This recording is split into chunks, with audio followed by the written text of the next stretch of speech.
Okay, I know I am approximately 45 minutes earlier than I was scheduled to go, but a couple of things have popped up that I have to give some attention to earlier than I anticipated. But I'll just continue with a discussion and probably repeat myself a couple of times as people jump in, hopefully, into the chat. But one thing that I've noticed over the last couple of months, and certainly since the lockdown, that people have been challenged by friends on Facebook to post albums in 10 days of albums that had significance to them while they were I was going to use the word growing up, developing albums that meant something to them in their lives. And I kind of thought, what I'm going to do is, I'm just going to give a quick show talking about the albums that meant something to me on or around their anniversaries. And yeah, happy birthday, OU812, Johnny. Absolutely.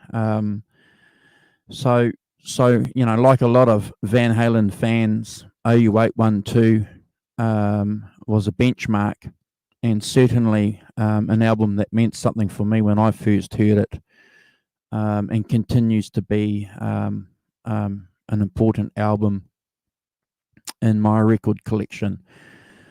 And there it is there. One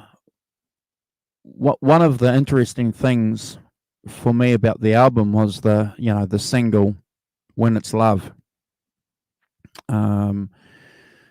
Now, we didn't have social media back in 1988, so I think I would have been alerted to that album with my weekly pilgrimage to the record shop, and saw something advertising the album, and it wasn't long after that "When It's Love" was released. Now, we didn't get Black and Blue as a single here in New Zealand, and if it was released, it wasn't played, which is a little bit sad. And we didn't get any of the videos on the music programs that were being showed, screened here in New Zealand. So we got nothing. We had to rely on the music, and guitar magazines to get the information that we wanted. And obviously, if you were lucky enough to have a friend or somebody that knew a little bit of information that you could tap into, even better. Yeah, you're right, Johnny. That's your story is fascinating. You discovered that version of Van Halen, and then the David Lee Roth version of Van Halen 1. And I think, to be fair, Johnny, I think your balanced view on Van Halen is one that needs to be pushed out there a little bit. I've mentioned it a few times on your show in the chat when I posted, I think a couple of years ago, this album and For Unlawful Carnal Knowledge on the Big Van Halen Facebook group. And man, I was blown away. This was about 6 years ago. I couldn't believe the comments that people were making about my post of these two albums. I actually thought people go, yeah, mate, awesome, Wayne, go. No, I just, I got called vile names by people. So that was my introduction into the David Lee Roth Van Halen, David Lee Roth Van Hagar division, which I never really understood. I certainly, I love Sammy Hagar. I just think the albums that Van Halen did with Sammy Hagar are fantastic. I don't get that division. I don't get that dichotomy. I just, and if you don't like it, or one version of it,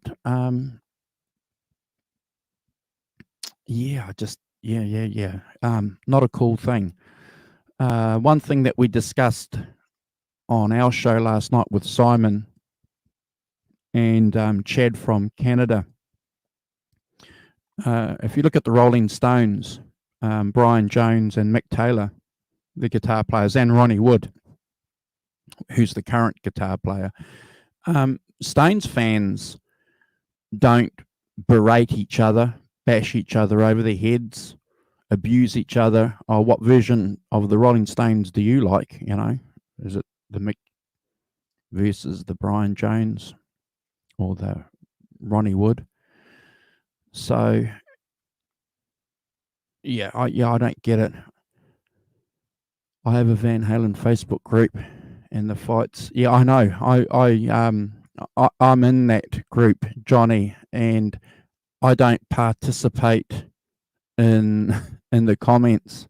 In fact, I started a Van Halen with Sammy Hagar group in reply to me getting kicked out of a Van Halen with Sammy Hagar group about 4 years ago because I posted photographs of Eddie, this is no bullshit, of Eddie Van Halen when David Lee Roth was in the band.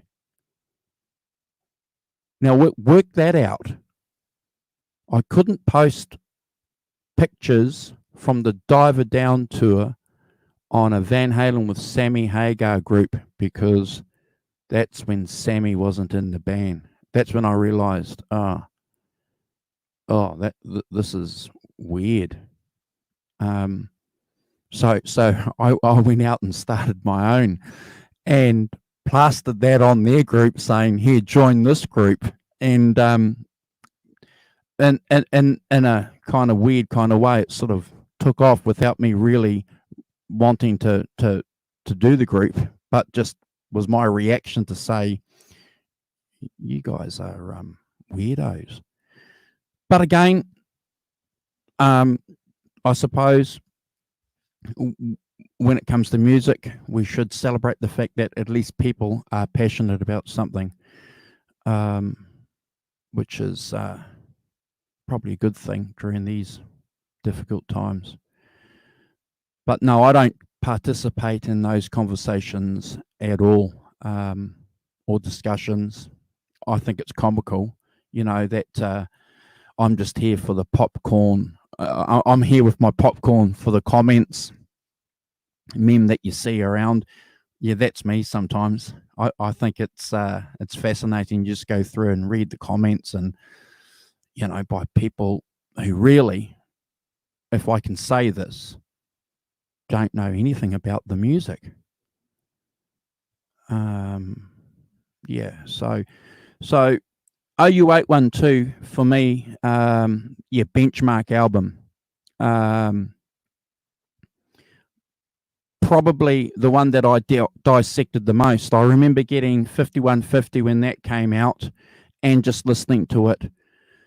But there was something about this album that I enjoyed, Cabo Wabo, Sucker in a Three-Piece,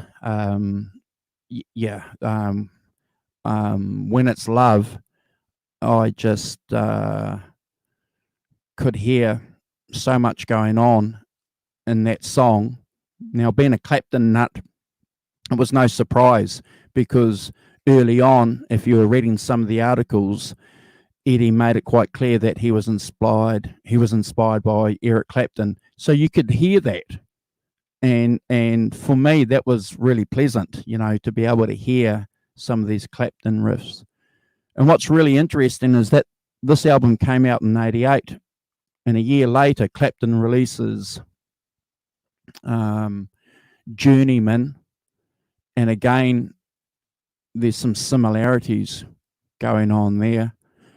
High gain amps, and Journeyman, Eric Clapton's using some Soldano amps through Marshall cabinets. So he's trying to get that high gain kind of sound, which was, pretty popular, I suppose, at that time.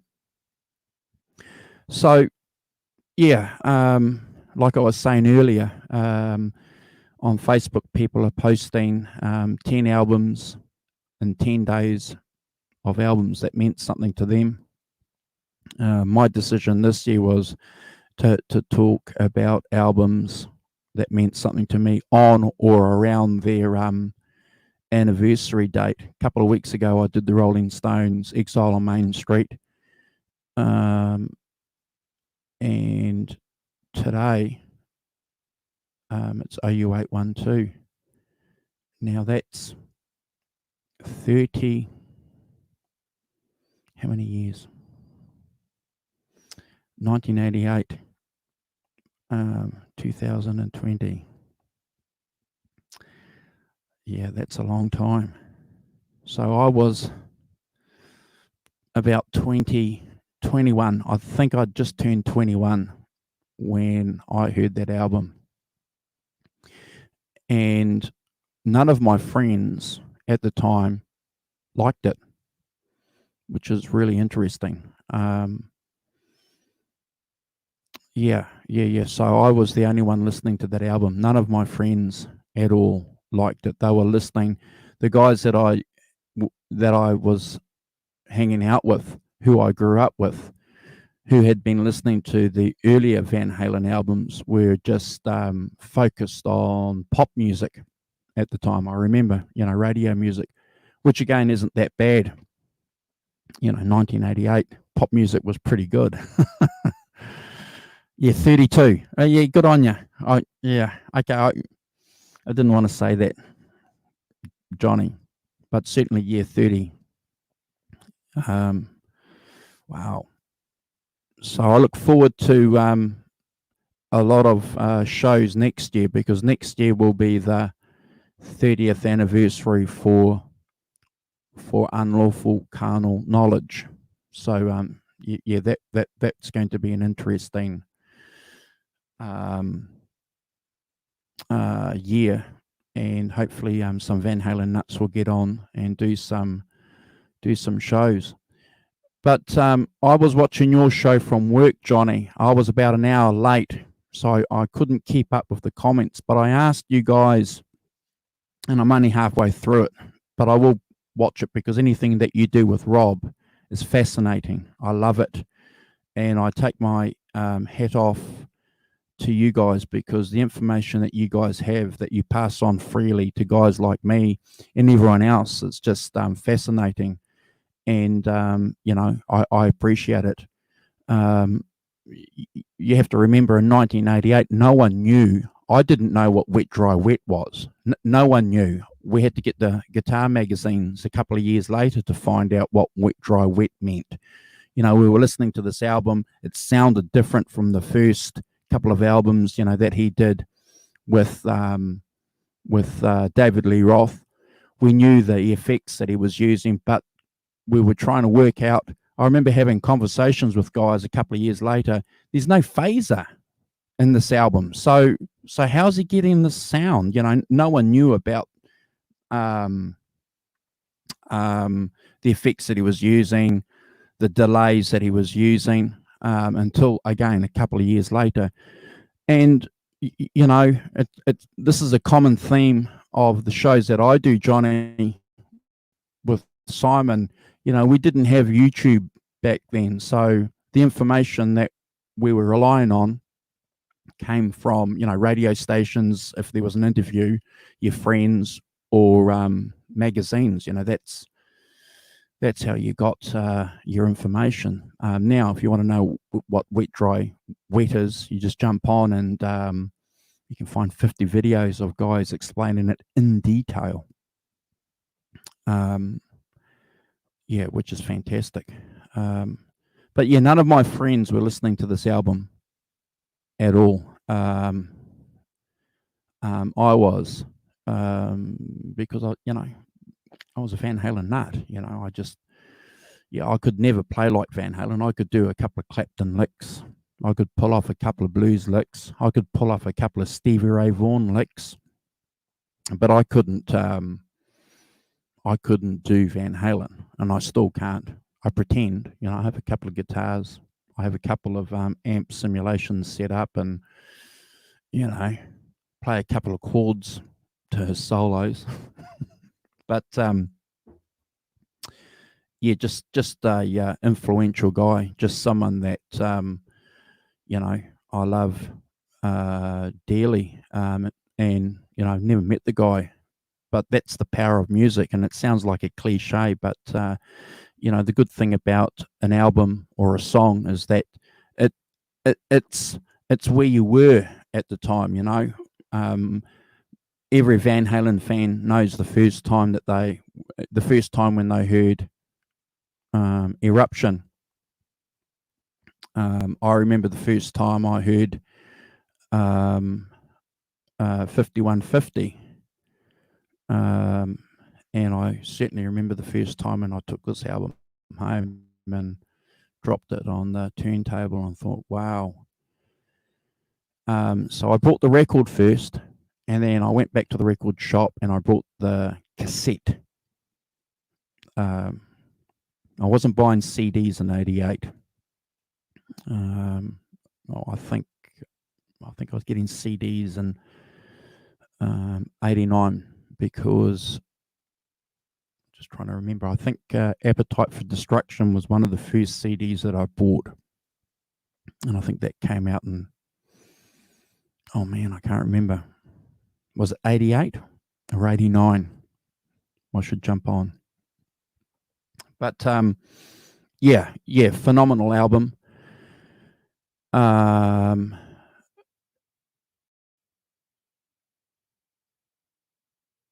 asked you guys in the chat on a couple of shows about this idea of remixing these albums.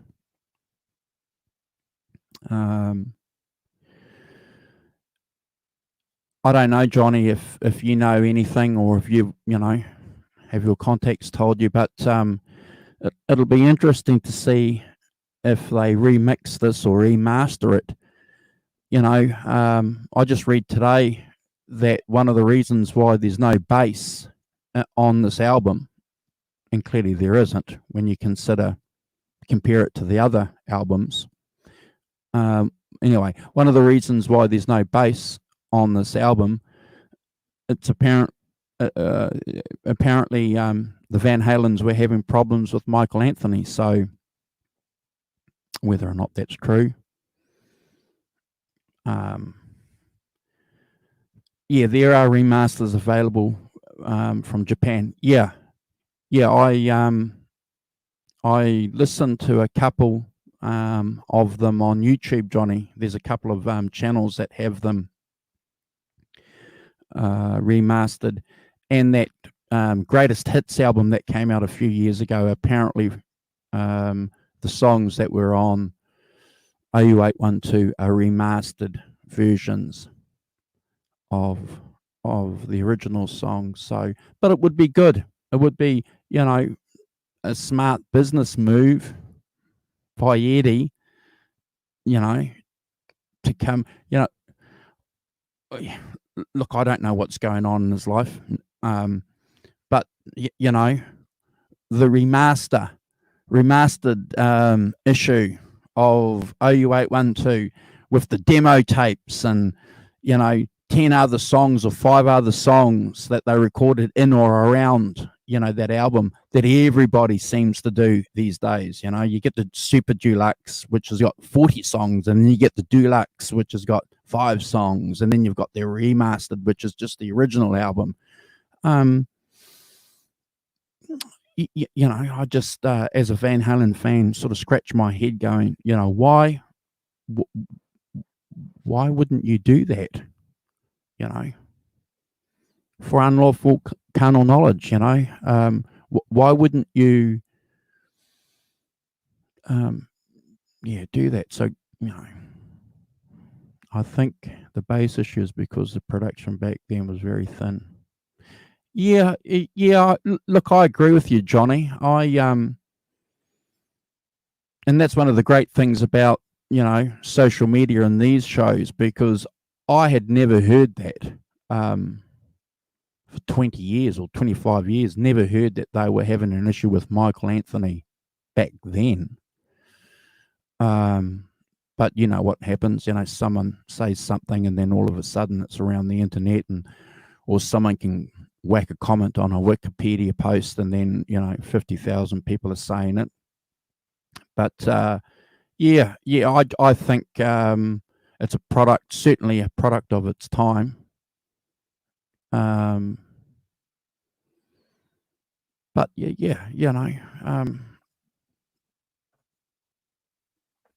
wouldn't it be great if, they re-released this, Jimmy Page does it all the time. A couple of years ago, Led Zeppelin, they came out with a remastered, a reissue, and Van Halen fans are getting older now, and they've got a bit of money, Eddie. They're buying your guitars, and there's while you're there, there's a point that Jay made on your show earlier. EVH should give you a guitar. They should. I mean that seriously, because you've sold more EVH guitars than Eddie himself. I bought this, my 5150, because I was watching you guys. Been watching you guys. I was just trying to. I remember in 2012 when A Different Kind of Truth was released, and I remember being on a Van Halen buzz doing an internet search, and I came across you in 2012, but it must have been about 14 or 15 when you and Nesdal were doing a show. But yeah, I do remember watching your solo videos that you were doing back then. But you're getting back to buying this guitar. So I'm watching you guys. I'm watching Jay and you guys for a year, and you're talking about these guitars. I go, okay, better go and get one, because I'll never build one. I've made some changes to it. I've changed the pickup, put a German Floyd Rose on, put a string tree. What else have I done to it? That's it. But it sounds good, man. And then last year, I'll never be able to get a EVH any ball music, man, and the prices of them are just crazy. So I picked this up, an Axis, which is pretty good. I'm pretty happy. But again, why? Because we're watching the Johnny Bean show, we're watching Rob Johnson, we're watching Dave Nesdal. And as guitar players, hey Arvin, and as guitar players, we know that having a guitar that is close to the music that you want to play is a big part in reproducing that sound. That's my view. If you want to play some Van Halen-ish kind of stuff, I'm not going to be able to get that on my single coil Strat. Yeah, hey Arvin, hey Carlos. I'm just on on on air, just talking about OU812. You guys will know if you're on Facebook, a lot of people are posting 10 albums in 10 days of albums that have special significance for them in their lifetime. And, that's pretty cool. I like that. But I decided what I'll do this year is that I'll jump on and spend half an hour or an hour talking about albums that meant something to me, independently of the shows that I do with Simon, on or around the anniversary dates. So this is the second one that I've done. A couple of weeks ago, Exile on Main Street. And today it's this album here. You're right, Carlos. It's a great album. I had to sort of scratch my noggin, and Johnny reminded me. So it was 32 years ago. Now that's a long time, man. 32 years ago when this album was released. Okay, and I had just turned 21 when I bought that album. Walked into a record shop and saw the posters and bought the record. Which is pretty much the same thing that happened to Johnny. So what about you, Carlos and Arvon? Did you guys buy the album when it came out? Did you guys get a heads up by anybody, or was it something that you just stumbled across? I'd be interested to hear what you guys have to say. But Carlos, I was saying earlier that none of my friends at the time liked that album at all, which is interesting. But if you look at some of the songs on here,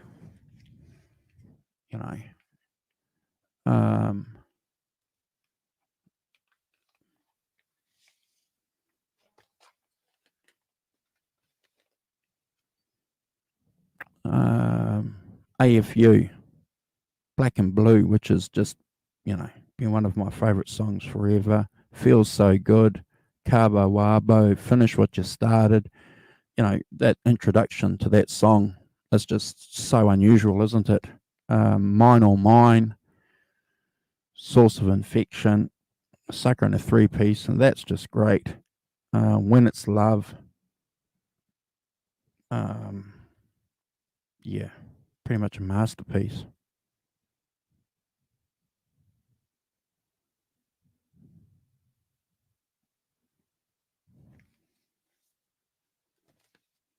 And even the album cover. Now, if you're a Beatles fan, when I first saw that, it's with the Beatles, that's not bad. I didn't think that was bad. But again, you get some Van Halen fans who want to bash other Van Halen fans over the head because they've ripped off the Beatles. Oh, but it's okay. It's okay. It's all right for Eddie to rip off Eric Clapton licks. That's okay.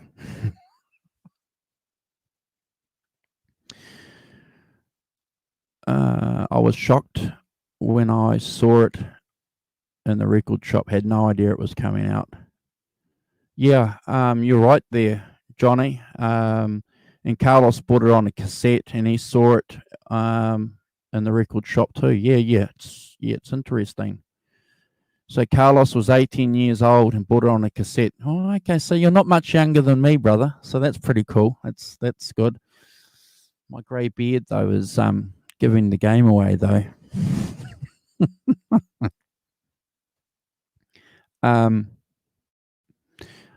Yeah, I bought the album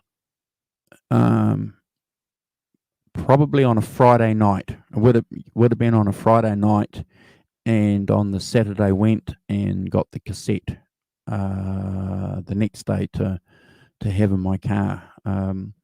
It's interesting because it wasn't long after that that I was buying cassettes because I was spending a lot of time traveling. Mine or Mine is a great song. I was a fan of that track at the time. Simply love it. Yeah, when I first heard Mine or Mine, I thought that Van Halen had graduated. I didn't know anything about music theory. I still don't. But when you listen to that album and hear the time sequence, whatever it's called, yeah, it's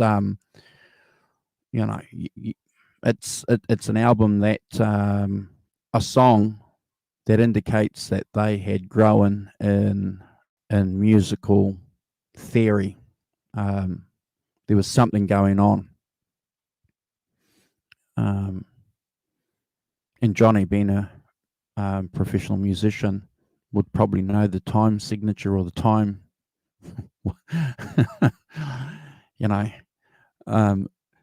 Yeah, probably you do too, Carlos. But yeah, I'm not a deep dive Van Halen fan like you guys are. I'm a superficial on the surface Van Halen fan. Yeah, around the same time the beard is due. Yeah, I kind of like it though. I kind of like the beard. I'm gonna go and get a hipster haircut, get it trimmed here, and reveal my new haircut on my show next week with Simon.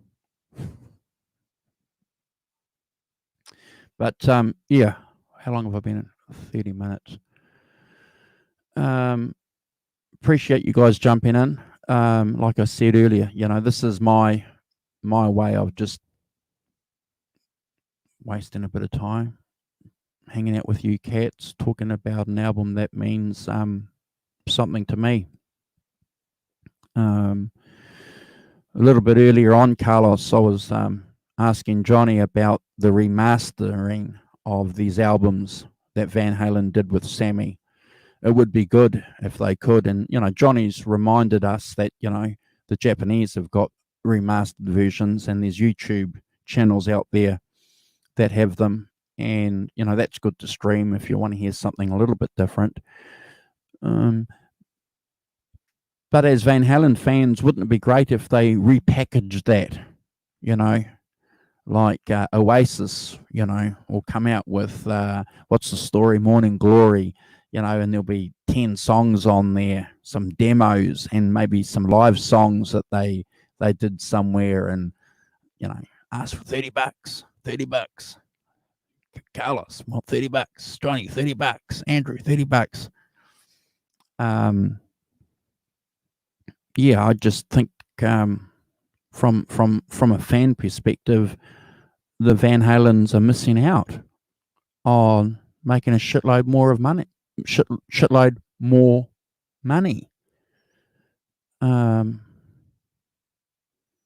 did nothing for their 40th anniversary at all. Yeah.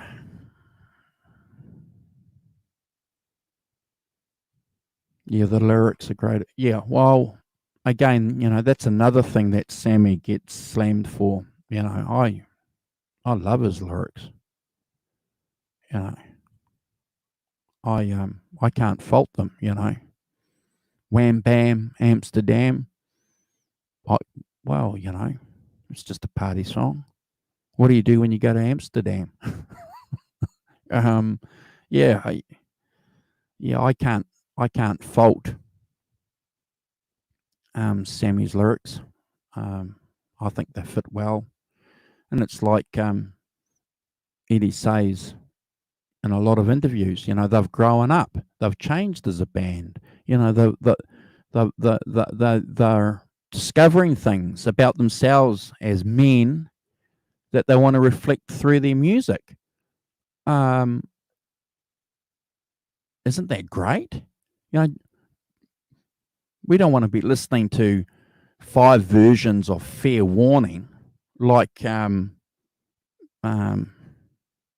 Johnny mentioned on a show last week. I can't remember who it was, but AC/DC. You're going to listen to 10 AC/DC songs, and they're all going to sound like 10 AC/DC songs. That's great.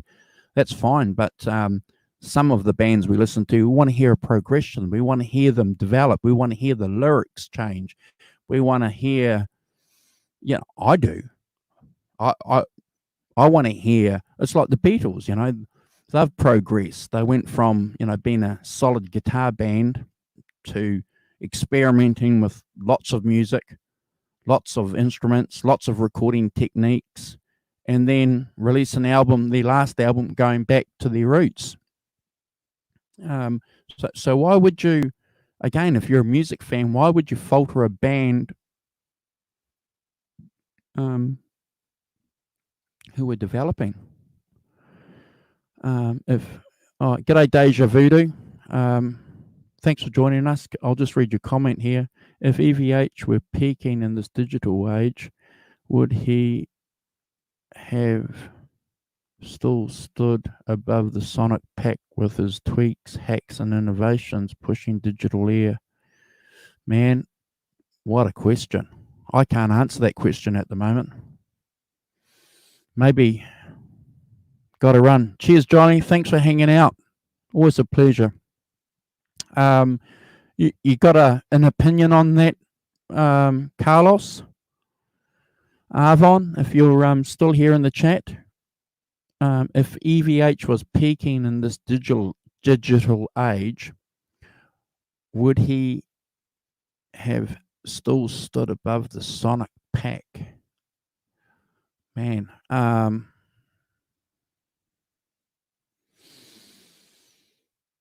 look, I don't know. I think that's a fantastic question, because most modern music now, it's about rhythm, it's about beats, it's about this backbeat. I'm talking simplistically here. Hearing some squeals and some elephant squelches that he does. Look, I don't know. What's Carlos? You have to say something different, and that's what's happening when Sammy joined the band. Well, of course. You're right there, Carlos. What are you doing at the moment, Carlos? Do you want to jump on?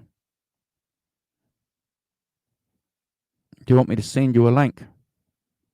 Have you got your computer and your mic and your earphones handy? You want to jump on? Again,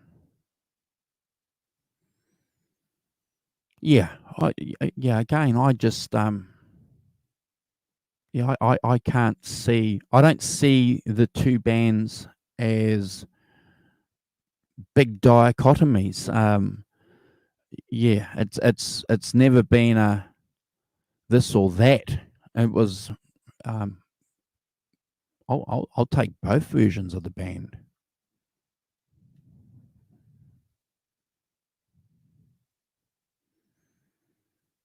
Yeah, it's nice for Johnny to hang out. I wasn't expecting that, but yeah, you're right, Carlos. So, it'd be great if they did a repackaging, a box set of this album, and then next year to do the same thing with For Unlawful Carnal Knowledge, a repackaging. I'm sure Eddie's got a lot of songs that they were working on around the time of each of those albums that they could put out. Fans would devour it. I would. You would. It'll be the most, probably the best release that we'd get for a whole year. Not today. Okay, brother. I just saw you. Yeah. Look, you got to get on. at some stage. We got to organise something. I know a couple of years ago you and I were talking about it, but didn't do anything. You know, that's what happens when you've got a guy in New Zealand and one guy in New York, and time. What is it? Time zones. Time zones. So yeah, but yeah, I appreciate you hanging out with me. But seriously, we should do something. We should do a show, and I would love to get you on, and you could talk about your Van Halen guitars, because you've got a collection now, and your amps. I've been saying I think he'd still stand out. The old stuff still sounds pretty good. Yeah, I'm not going to argue with you, Arvin. What do they say? Once a genius, always a genius. Shining stars are always going to stick out. They should release some. Well, look, I agree. And by all accounts, Eddie has shitloads of tracks. They were recording all the time. So one day.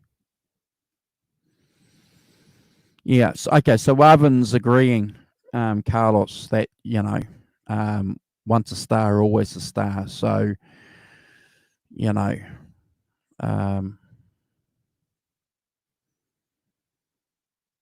time zones.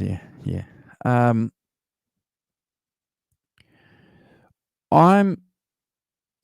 Simon's not here, but we were talking about this last night, and like a lot of things, sometimes we never finish and extrapolate something to its fullest extent, or maybe flesh it out a little bit more. But I mentioned something about are people interested in guitar music? Is there any interest? Are people, young people, without sounding like a old fogey bashing young people, but are people out there interested in art and pursuing some kind of reality, some realism that the Stones were trying to do in 1972 with Exile on Main Street, and that they employed that guy Robert Frank to take the photography, who's an artist himself, and he's just capturing all these solid images. So there was this connection between music and art and, the printed form. I love that. So I'm asking the guys in the chat yesterday, Simon and Chad, are we still having that? And Simon said a good point. He said that there's so much happening out there now that it's not like it was 30 years ago or 40 years ago, where the focus was a little bit narrower, so you could see things. Today, we've got so much happening. So for you to go and find something, you probably have to, get off your backside and go out there and have a look. But I think there's something wrong with popular music, because if there was something good, wouldn't that rise above the banal crap that you get? Am I making sense? Yeah, I don't know. I can't help but think of something that Carl said a year ago when we were doing a couple of shows. Carl said that if you look at the pop music that was happening in the late 1950s, what was popular music, there was a lot of rubbish. The producers owned it all. The producers picked the singers, and the lyrics were, "I'm a little pink brush, you're a little blue brush." It was just all this crap that was happening in the late 1950s. And then you had the bands like the Stones coming along, the Beatles, which just knocked all that for six,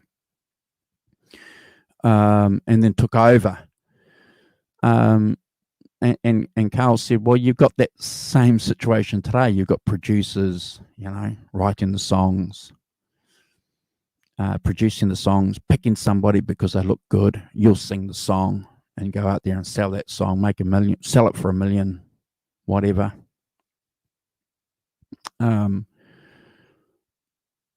So I asked, so what's it going to take then to bust this current model? Will it be one band like the Beatles? Will it be a couple of bands? Will it be a movement? Will it be like another British invasion? Or will it be an American invasion? Yeah. You guys got any opinions on that? What's Carlos saying here? Shitloads of music he is in the vaults this year. I think there's some interest in guitar-driven music now. Yeah, I'm not saying, Carlos, that there's nothing there. But if you look at the top 10 or the top 20, you'll be hard pushed to find it. You do make sense. Okay. Oh, that's good, because sometimes my friends say that I make absolutely no sense. So,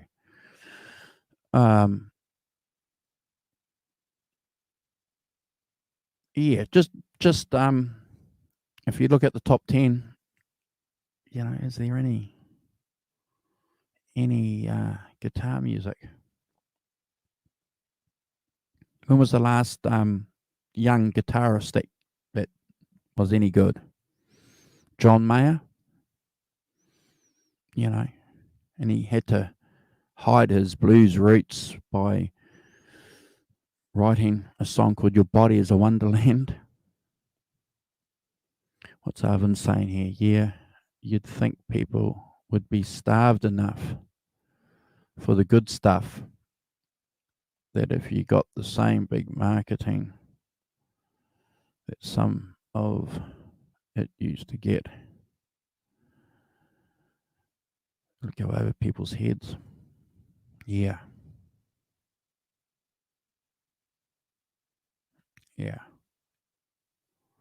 I can't help but think of an Almost Famous, that guy that's oh gosh, I'm bad with names sometimes.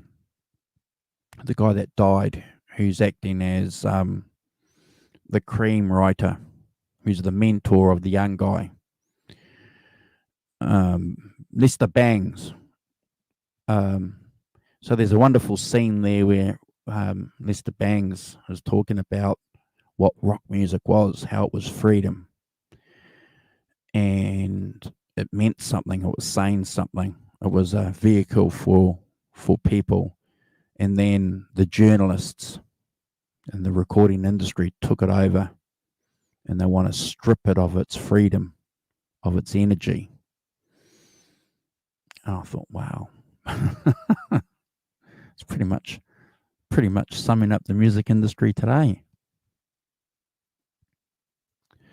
Only time will tell with music trends. Yeah, you're right. I mean, people. Yeah. Well, look, we're music fans, and we're allowed to get philosophical. We're allowed to lament whatever movement we had in the past, whatever group feeling we had with music, whatever rock and roll meant for us as individuals and in our groups. We're allowed to talk about that and reminisce and share those opinions, because we're music fans, and it's precisely because of that. One of the great things about music is it gave me an opportunity to think outside of myself. That's what I liked about it. Chad on last night's show said when he was at his uncle's place, he was looking through his uncle's albums, and he pulled out a copy of Nebraska by Bruce Springsteen, and he was looking at that cover. And if you guys haven't seen that cover, and anyway, he said, I've got to listen to this. This album cover is saying something to me. And so we put that album on, and what a great album, isn't it? We all know that, Nebraska. Wow. But that's the point that I'm trying to make. You know, it gives you an opportunity to think outside of yourself. And that record did for Chad. You know, there was something in that image, that stark black image on that cover, that was saying something to him, and he had to listen to the music. And the music that he listened to didn't disappoint. Deja Voodoo. What's Deja Voodoo saying? Early 2000s Americana. Oh, it's got some major label attention with all its, Uncut Magazine. Look, Deja Voodoo, I agree with you, and that's one of the reasons why I have, over the last couple of years, developed an interest in bluegrass, especially American bluegrass. You know, there's this young guy called Billy Strings. He's just phenomenal. Molly Tuttle, as an example, young, hot guitarists, you know, in their mid-20s. This is one of the great things that I love about American music. You can find authenticity. You got to go and look for it. Bluegrass is it. You jump on YouTube and you see these young people and old people going to bluegrass festivals, and they're hanging out and they're jamming, and then they're sitting there in their deck chairs watching these legends play on stage. And the people that are playing their banjos, their mandolins, their guitars, their dobros, their basses are just ordinary people like me, people like you, and just playing this music, you know, that they've been playing all their lives. You know, I love that. So, you know, I fell in love with bluegrass 5 years ago. You know, so, you know, I've got a mandolin. I try and play that. I bought a banjo, so I play clawhammer banjo. Why? Because I want authenticity. You know, it's why we love the blues. You know, and you know, some of that alternative country stuff is fantastic. You know, but you got to go digging for it. You know, it's not going to be on the top 10. But yeah, that's what I like, you know, about bluegrass. You know, it's a reflection of what's happening in America with a certain group of people that goes back to the founding of America. You know, when the first Scots-Irish people turned up with their music from Britain, from the UK, and evolved it a little bit differently from the Celtic music that they'd grown up with. Yeah, fascinating. So did you know that? Did you know that, Carlos? Did you know that I was a bluegrass nut?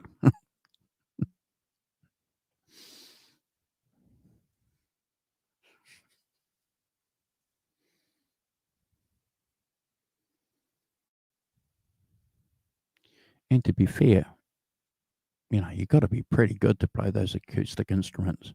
You go and watch those guys play bluegrass guitar, and we're all guitarists here. Oh, check out Billy Strings if you guys haven't checked him out.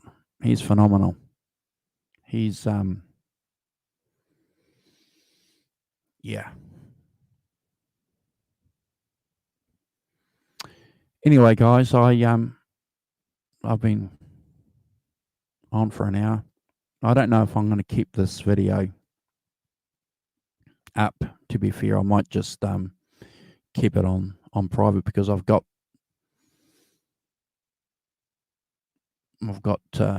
It's just a ramble. um, Even though we try and have a script when Simon and I are doing a show, and Carl, we try and do a show. We have some kind of a script, guys. Some kind of a plan.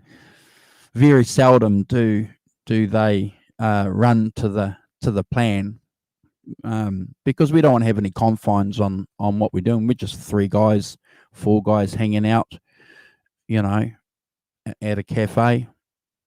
It's that kind of environment, isn't it? Where people are just going to say what they want to say, within reason, of course, obviously, and hang out with some people on the chat.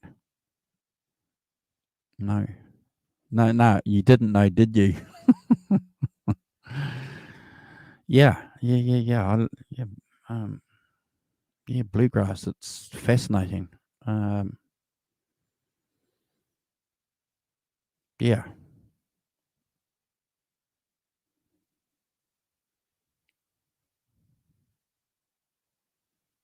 certainly interesting. Those bluegrass festivals are just amazing, and there's a lot of YouTube clips out there where people would go along for a weekend, watch some acts, big acts, and they'll just hang out and jam. That's something I've noticed about the US. It's such a big population. There can be a big audiences for stuff like bluegrass and others. Yeah, you're right, Arvin. Yeah. So I'm lucky enough to know a guy called Paul Trenwith, who is in his 70s, very fit guy, and he's the banjo player in a band called the Hamilton County Bluegrass Band, and they basically introduced bluegrass to New Zealand in the late 1960s.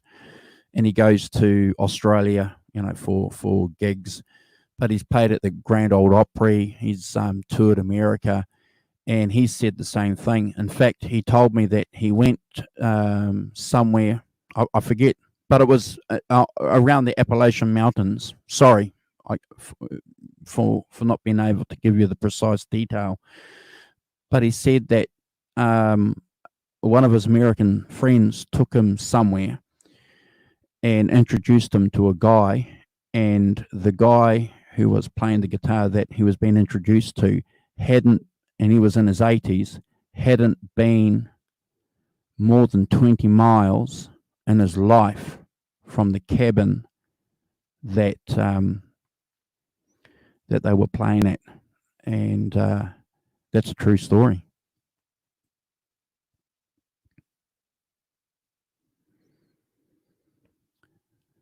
Cheers.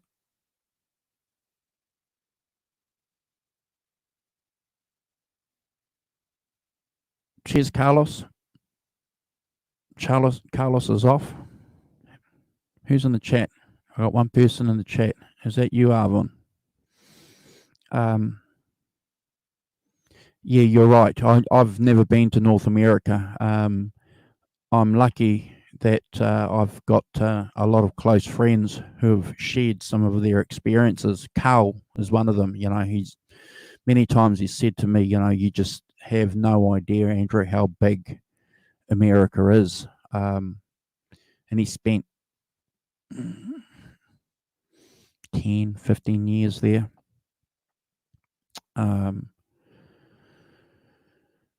Yeah. All right, guys. Thanks, Marvin. Thank you, Carlos. Thank you, Johnny. Thank you, Deja Voodoo, for hanging out with us. Arvin, my friend, my dear friend, my dear friend, give us a yell when you want to jump on and do a show. You know that there's always an open invitation for you. So I'd love to get you on. last night we were lucky enough to have Chad, who's also known as Tobininen. He's from Nova Scotia. He was on with Simon and I. So, and he's a photographer. So he was telling us about how we spent some time with Robert Frank, who spent a lot of time in Canada. So it was interesting getting some of the stories from Chad. One of the things that stuck out in the conversation I was having with Chad is he said that Robert Frank said one of the great things about Keith Richards is that he was just oozing coolness, which again, you know, as Stone's nuts, that doesn't surprise me, you know. But it's nice to know that, you know, that's that persona that we have of him filters through in his private interactions with people. So thanks, Arvin. You know, you have an open invitation to join us, and you know, Simon and I do appreciate you jumping into the chat because, you know, sometimes you're the only guy there. But you know, like I said to you guys before, Simon and I, we're not interested in world domination. Seriously, you know, we just want to hang out, and just talk about something that means a lot to us, you know, as music fans. You know, my intention is probably to do 2 or 3 shows more a week, and that's only because I've bought a subscription for StreamYards. You know, that's costing me $40 a month. So I thought, well, okay, if I'm going to spend $40 a month, I'm going to do more than one show. But having said that, though, I'm going to not wing my shows, but I'm not going to be overproduced as well, because that's not who I am. But I want to have some preparation. And to be fair, I didn't prepare for this show at all, even though I knew that I was going to be doing it a couple of days ago. And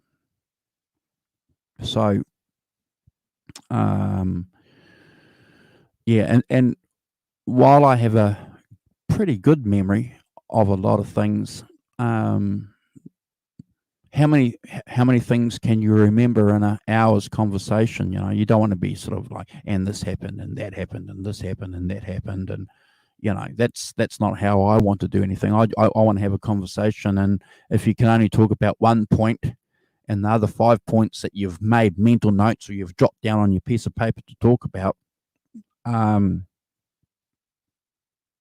well, you just have the same show next week, which is, you know, always fun. But that's something I really like about you guys. Well, yeah, you know, and you know, Simon and I have been really lucky to get Great Van Zeni on.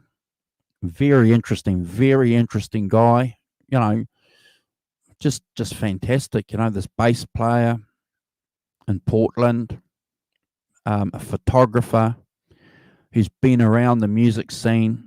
Was a young guy when Eric Clapton and John Mayall released the Blues Breaker album.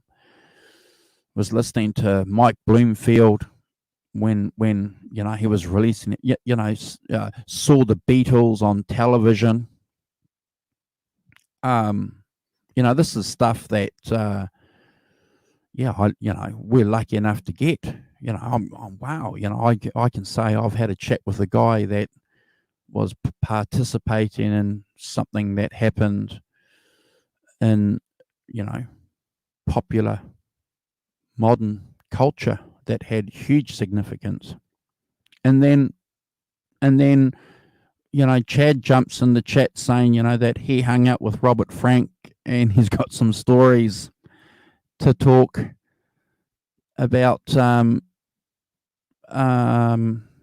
Robert Frank, you know. And then we're talking to Chad, and he's a Keith Richards nut. Now, I didn't realize actually how much of a Keith Richards nut he is. I thought I was a Keith Richards nut, but this guy is beyond Keith Richards' nut.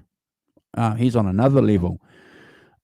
So he's coming on in a fortnight's time to talk about how we as Keith Richards nuts over the years have tried chasing his tone, and some of the things that we've done over the years to get that tone, and how, yeah, I won't spoil it with my story, but yeah, it'll be interesting to see, and how that open G. So what I intend to do is I intend to have my Telecaster plugged in when we're doing that show, and hopefully Chad will too, and then just show how, for example, when you're trying to play Honky Tonk Woman in standard tuning, doesn't work, and it didn't work when I was trying to learn it when I was 14 years old, and it wasn't until 5 years later when someone showed me Open G where,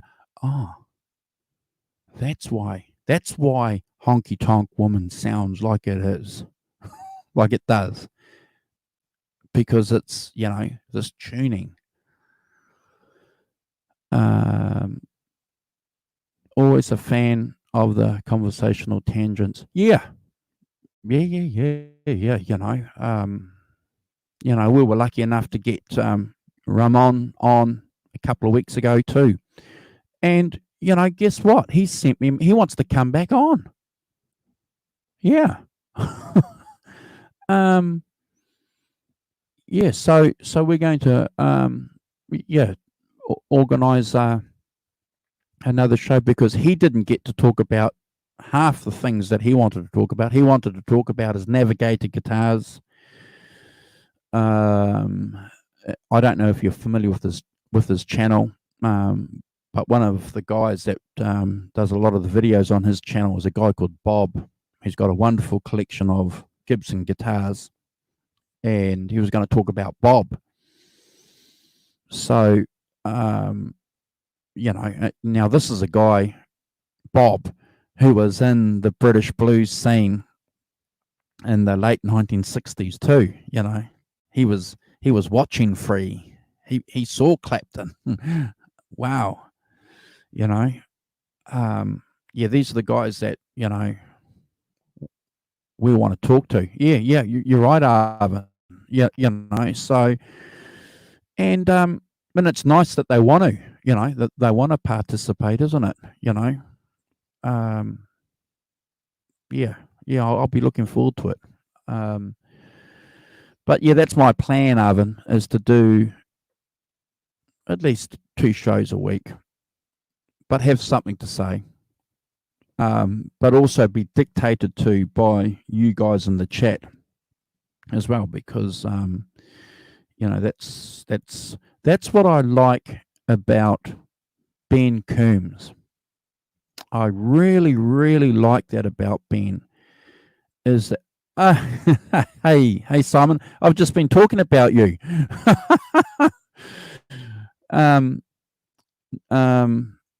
That's what I like about Ben, is that he goes to great lengths to acknowledge the people in his chat. And like you said to me in a message, earlier this year, and I reiterated with him, that it's all hard work as far as Ben's concerned, and he wants to acknowledge that with the people in the chat. So, Simon, I don't know if I'm going to keep this video on the channel, because it's all over the place. But I was just saying to Arvin about how we were lucky to have some guys join us. We had Chad last night, Great Vanzini. We had Ramon a couple of weeks ago, who incidentally wants to come back on and do another show with us. So I need to talk to you about that too, Simon. And I reiterated again with Arvin that he has a invitation to join us at any time. And we do appreciate his comments in the chat, because sometimes when you and I are on, it's Arvin and Kubrick lover, firing some of the questions through. So, we appreciate that. So Simon, my show is a discussion, just a brief discussion about this album here, OU812, which came out 32 years ago. So you might be familiar with Facebook, how people are plastering on their profiles 10 albums in 10 days of albums that meant something to them in their life. So I decided what I'll do this year is around or on the day of the album's release, I'll go live and I'll spend 15, 20, an hour talking about the album. Just do something a little bit different. Ramon, Deja Vu's still in the chat. Okay, that's cool. Ramon is a great guest for you and Simon. Yeah, Ramon, he didn't get to play at all when he was on. We were just firing questions to him left, right, and centre. And he answered them all too. But yeah, he wanted to talk about his guitars, which was, and we certainly had some questions to ask him about his guitars, because those Navigator guitars, I won't, say anything about it just in case he comes on soon. But and if you guys don't know anything about them, his story about them is fascinating. And then we were lucky enough to have Chad last night, who turned out to be pretty significant in his relationship with Robert Frank. He hung out with him for 10 years. Then we find out that he's an absolute Keith Richards nut.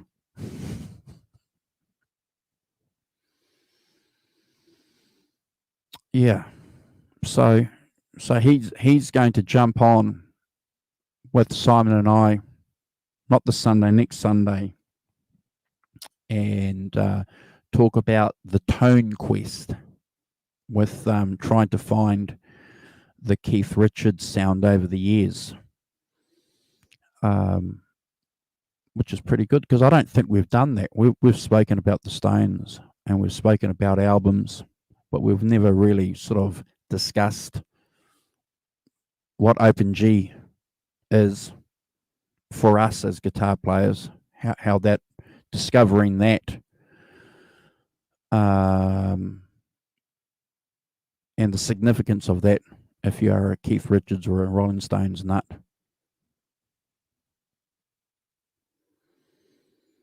And the mods he's done to his guitars. Yeah. Well, yeah, he's just Yeah. He's just released a couple of videos again on his channel. But those never go. Look, I'll tell you guys. So I'm watching his channel. Would have been maybe 6 months ago, maybe longer, when he released his Peter Green lessons. So I'm watching this channel, and then I skim through his channel, and he's talking about these Navigator guitars, and I go, oh, okay. And so he's talking about them, and I'm going, oh, okay. Doesn't say anything about them other than that great quality, blah, blah, blah. So I jump on the internet, key in ESP Navigator guitars, thinking that they're an affordable guitar. And holy shit, they're not affordable. They're more expensive than Les Pauls and Fenders themselves. But what's really interesting is that Ramon in his video, like he doesn't say that. He's not letting the cat out of the bag. And I think that's probably all credit to him too as a person. He's just talking about the guitar, and he's saying, look, guys, if you guys want a good quality guitar that's up to gigging, that has some tonal qualities that you're looking for, these are the guitars. Yeah, he's fascinating. We should get him on, Simon.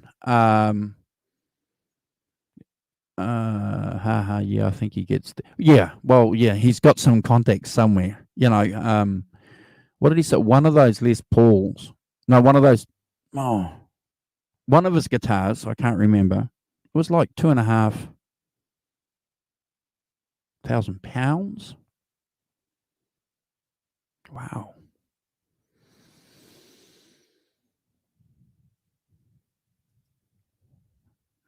So we'll probably get him on for a show with us, Simon, maybe next month, towards the end of next month. And we'll let him talk about his guitars. What do you reckon? Yeah. Okay, well, Simon's agreeing, so that's cool. Would be great to have Ramon back. Yeah. Yeah. And Carl, okay, so this is no bullshit. So Carl sends me a message not long after not long before I do my Exile on Main Street show. I flicked him a message saying, look, I'm going to go live tonight talking about Exile on Main Street. Do you want to jump on? And he said, nah, I'm too busy. I've got work to do. I haven't got time to hang out and do videos with you. I was like, okay, right, it's okay. But when you get Ramon back on, flick me a message, okay, because I'd like to continue a conversation with him. I said, yep. But there's 2 rules. What are they? I said, you can't eat. There's no eating anymore when guests are on. If you want to eat, if you want to go and have a snack, jump out of the stream, go and have your snack, and then come back in. And he laughed, which is quite good, because he can be quite serious. And I won't tell you what the second one is, because that's probably not good for the show. Discovering alternative tunings and the use in classic hits definitely needs to look. Deja Voodoo, you're right. What I want to talk about, and I'll have an amp set up when we talk about that, because it's important for us to do a discussion and just give a couple of examples, because Carl, who's one of our co-hosts, was on a show with Simon and I, and we were just in the chat talking about a guy called Ramon. And anyway, Carl was trying to explain to Ramon about the minor pentatonic scale with the BB box that Clapton used almost exclusively when he was recording the Beano album, and didn't sort of venture much out of that, but was probably instrumental in getting that simple tone from that simple box, that simple pattern out. And it would have been great if Carl had his guitar there to explain that. And so that's the next thing that we want to do. So I've asked Carl, I said, look, next time you're going to have to come on, plug your guitar in, and then we've got a reference on the channel of you explaining. And anyway, Ramon understood, because he's a guitar player, what Carl was trying to do. But what I want to do when we're going to talk about open G tunings, for example, is try and play Honky Tonk Woman, the intro, in standard tuning, and then play it in open G tuning. And the difference is just phenomenal.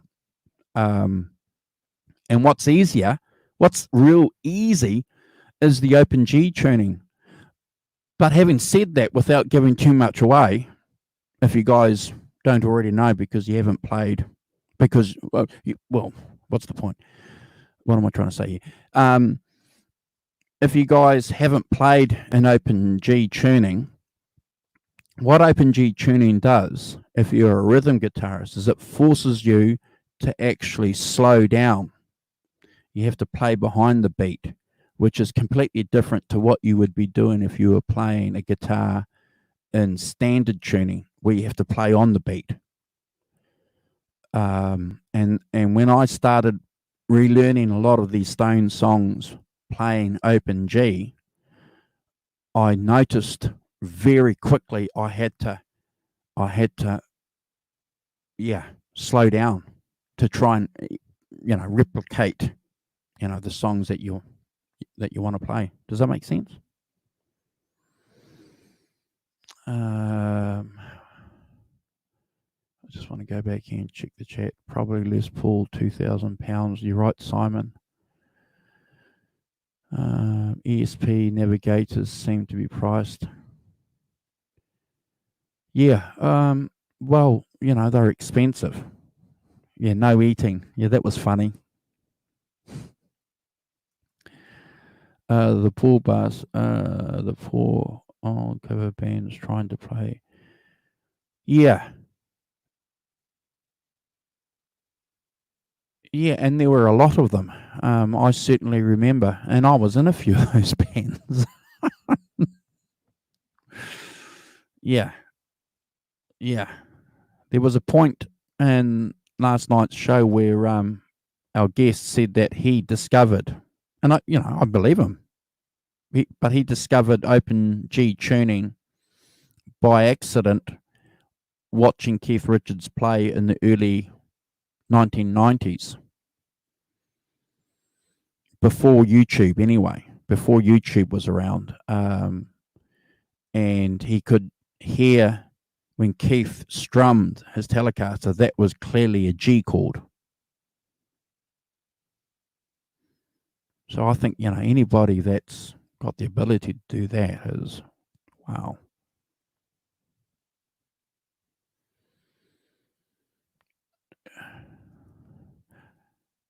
Yeah, so can I, Simon. I played Honky Tonk Women in Standard for 30 years. 30 years. It was only, 20 years. 20 years. Arvin's right. You're right. Behind the beat makes it swing works. Yeah. So one of the first songs that made me realize that I had to play a lot slower was Tumbling Dice. So when people talk about Keith Richards being a fantastic rhythm guitarist, when he's playing just solid rhythm in open G tuning, he certainly is. No idea about open G. I'll retune my telly to see if it makes it. Yeah, I think you should, Simon. Yeah, give it a go. Yeah.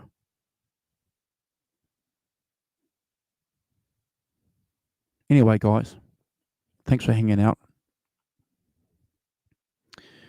Simon, I'll see you next week. Arvin, we'll see you next week if you're going to jump into the chat. Deja Voodoo, thanks for hanging out. Where are you from, Deja Voodoo? If you don't mind saying. Arvin's from Canada. Simon's from the UK. I'm from New Zealand. Who else? Carlos is from New York. Johnny Bean is from California. Yeah,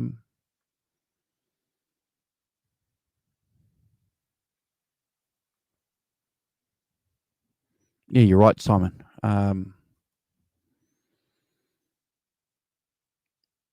that's the first thing that I learnt when I was trying to replicate some of those riffs in Open G was just, slow down. Adelaide, awesome. An Aussie, fantastic. Brilliant. Are you a Crows fan? Adelaide Crows?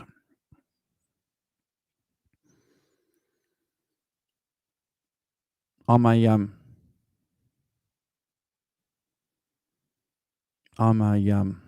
Essendon Bombers fan.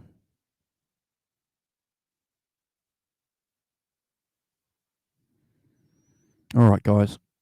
I'll just wait for Deja Voodoo to make a reply.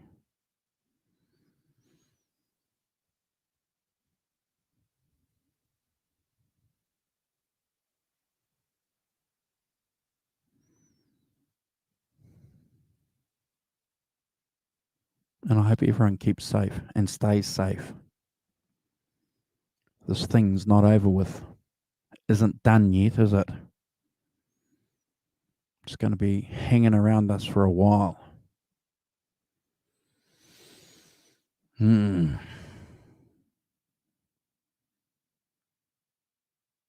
All right. Cheers, guys. Take care. Is that rugby you're talking? No, that's Australian rules, Arvin, which is uniquely Australian, but we play it here in New Zealand. But it's nowhere near the extent to what it is over in Aussie.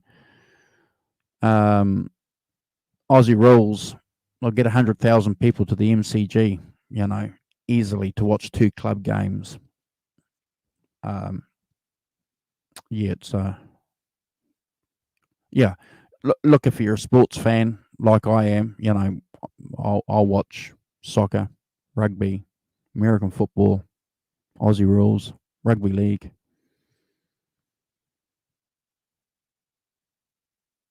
Yeah. I even watch ice hockey. Can't see the puck. don't know what the guys are doing, but they seem to be skating around and banging each other up against the wall, and that's great.